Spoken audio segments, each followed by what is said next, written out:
Shalom, mishpacha v'chaverim. Shalom to all of our indigenous family and friends. And we welcome you to our gathering. Today is January the 12th, 2025, the 12th day of the month of Tevet on the Hebrew calendar, closer to the year 5997 on the biblical lunar calendar. In traditional Judaism, the number is 5785, but we're much closer to the year 6000, approximately year 5997. Blessings and welcome to everyone. And we look forward to looking at the third mitzvah, the third commandment.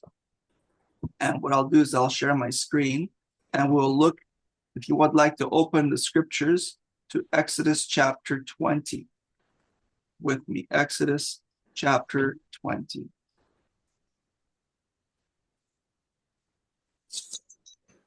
Exodus chapter 20.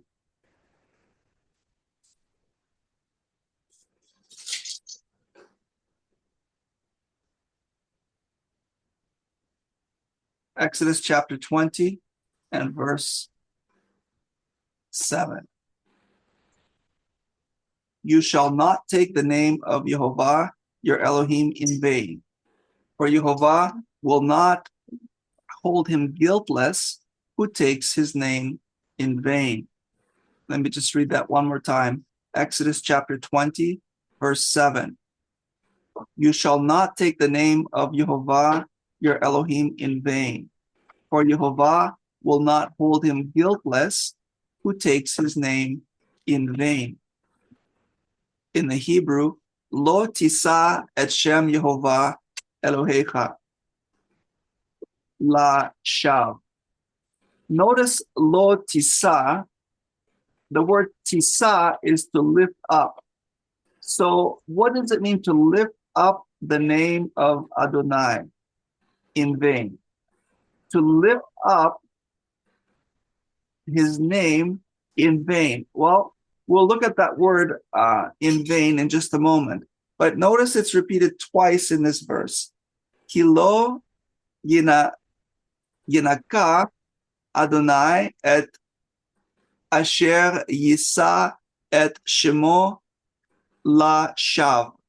For Adonai will not hold him guiltless who lifts up or takes his name in vain. Well, if we look at the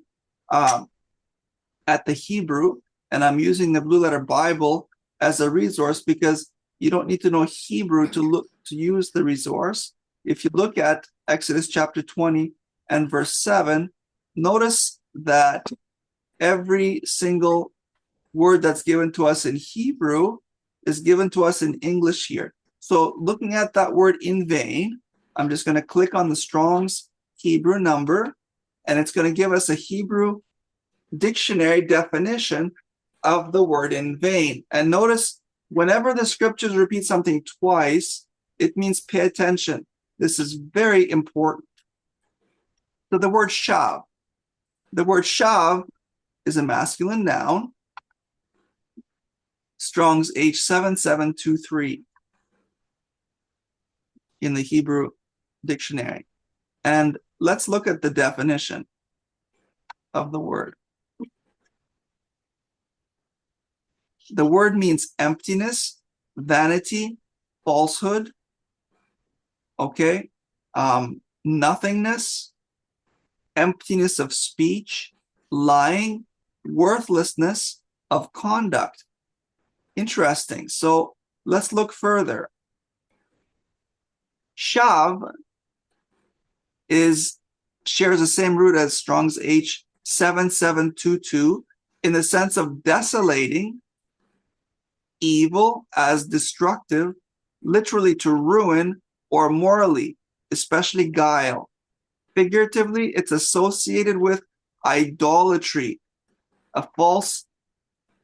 something false and something subjective, uselessness as deceptive, objective, also adverbially in vain or falsely, as in lying, and vain and vanity.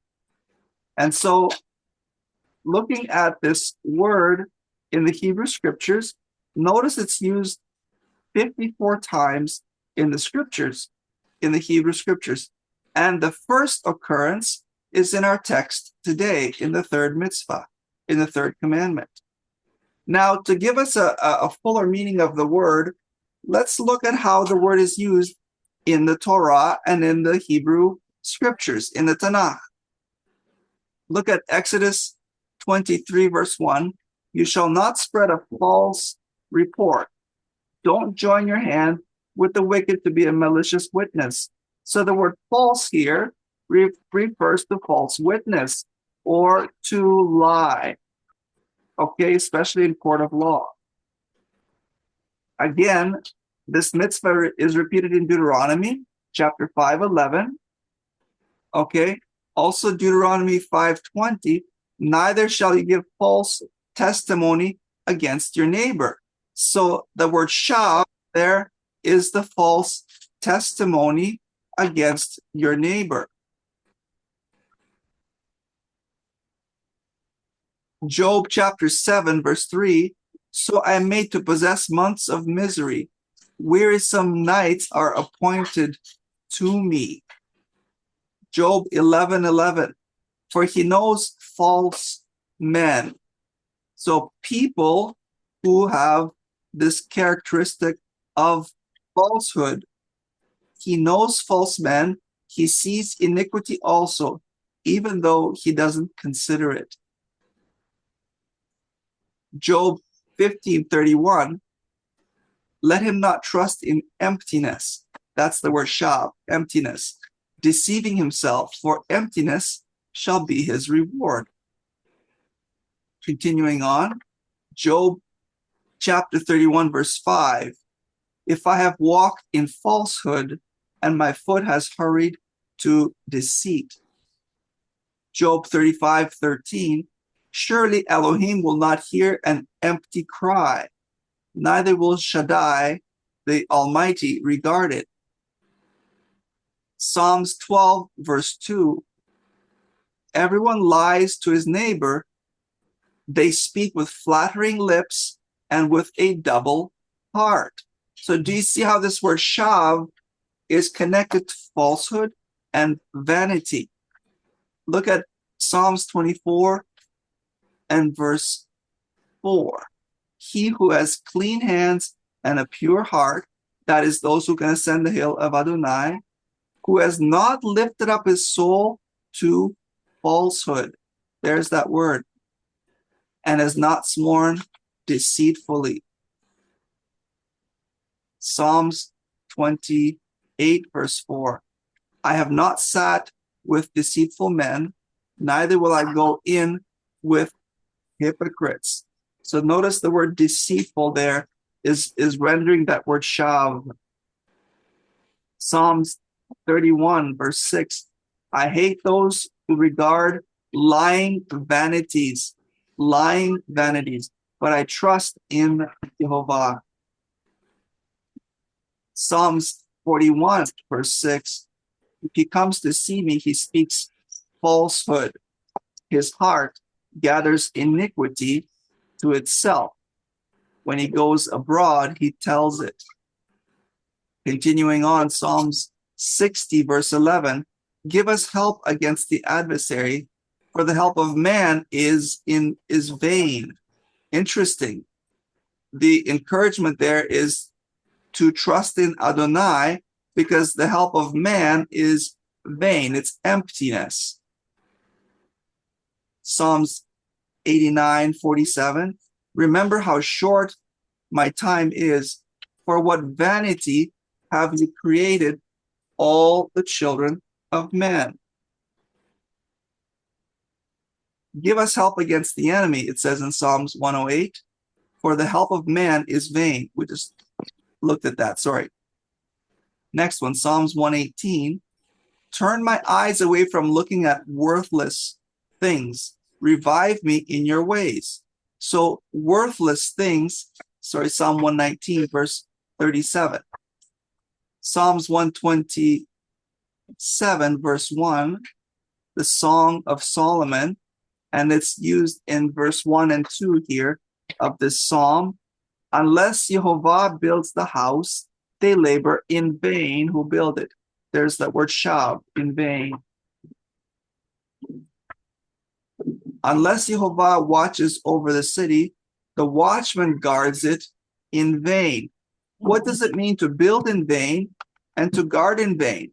It means that it's not going to prosper. It's not going to work. It is vain for you to rise up early, to stay up late eating the bread of toil, for he gives sleep to his loved ones. Psalms 139:20, for they speak against you wickedly. Your enemies take your name in vain. Interesting. This verse sheds some more light to understanding this mitzvah. The wicked who speak wickedly against who? Against Adonai. So those who speak against Adonai lift his name up in vain. They take his name up in vain.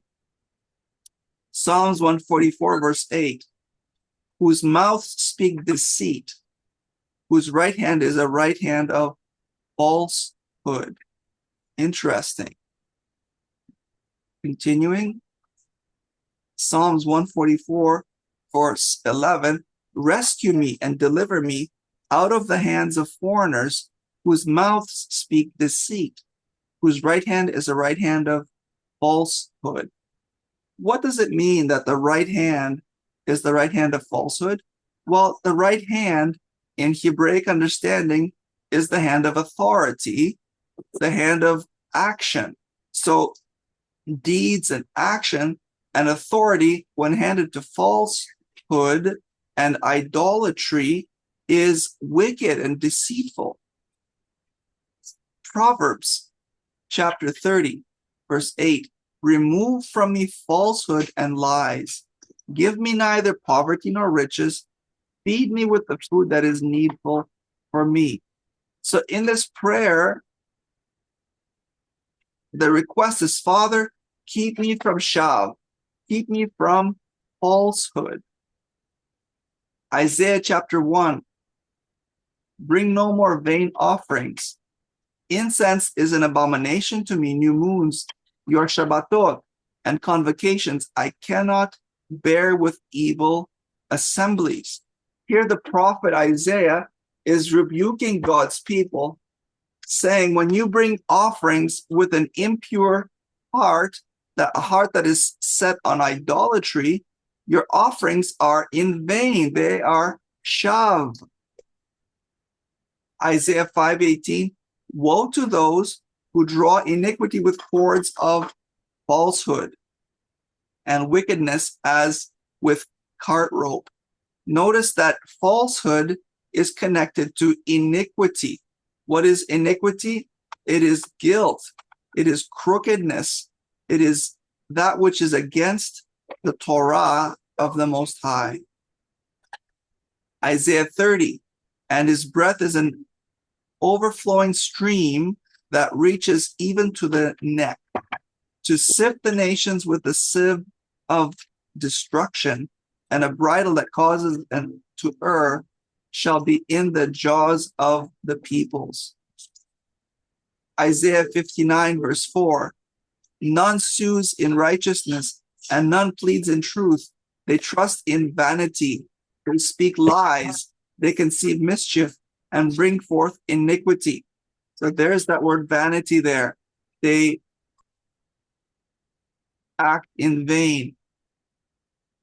Jeremiah chapter 2, the prophet rebukes, Adonai is rebuking the people of Judah through the prophet Jeremiah. In vain I have struck your children, they received no correction. Your own sword has devoured your prophets like a destroying lion. Jeremiah 4:30. You, when you are made desolate, what will you do?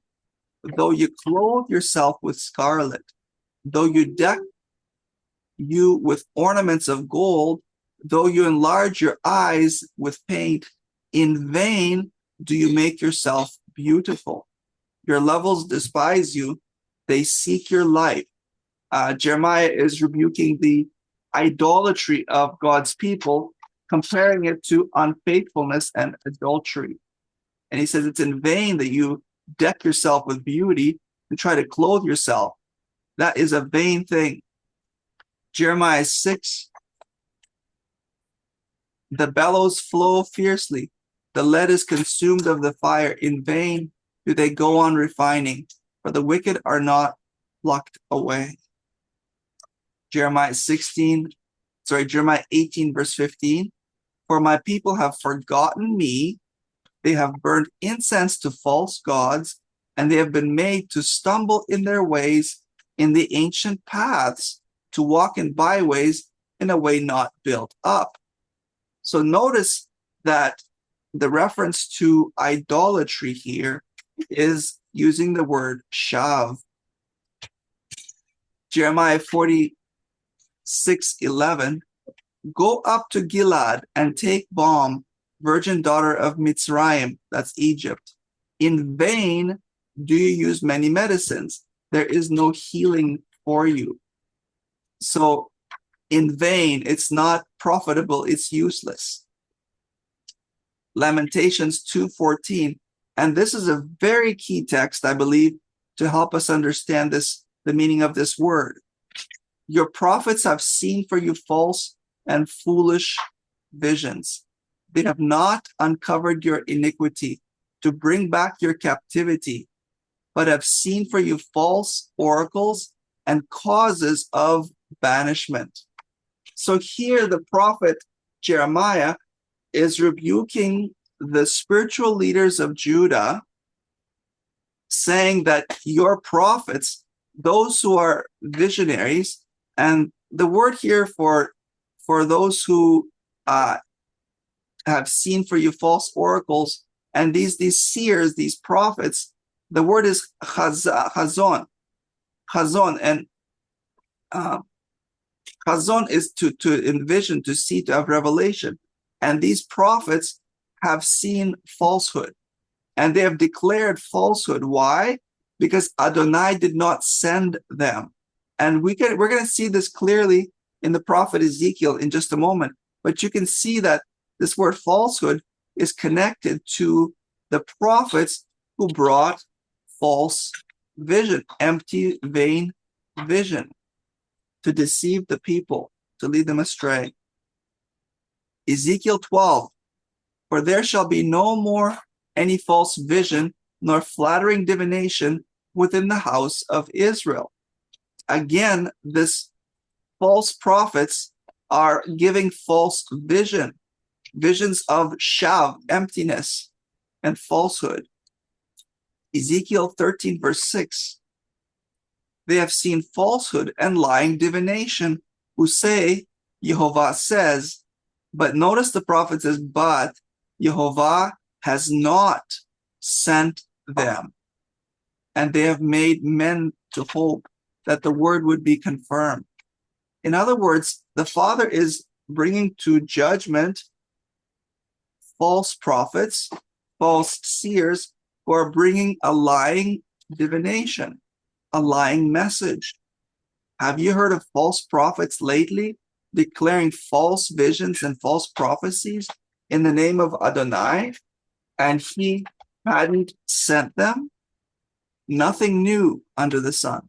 Look at Ezekiel 13:7. Haven't you seen a false vision, and haven't you spoken a lying divination, in that you say Yehovah says, but I have not spoken? Ezekiel 13.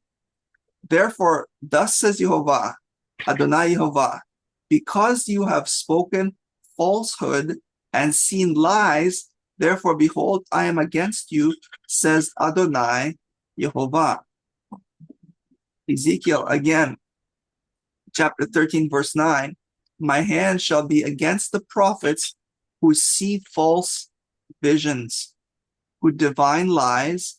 They shall not be in the council of my people, neither shall they be written in the writing of the house of Israel, neither shall they enter into Eretz Israel. And you shall know that I am Adonai Yehovah.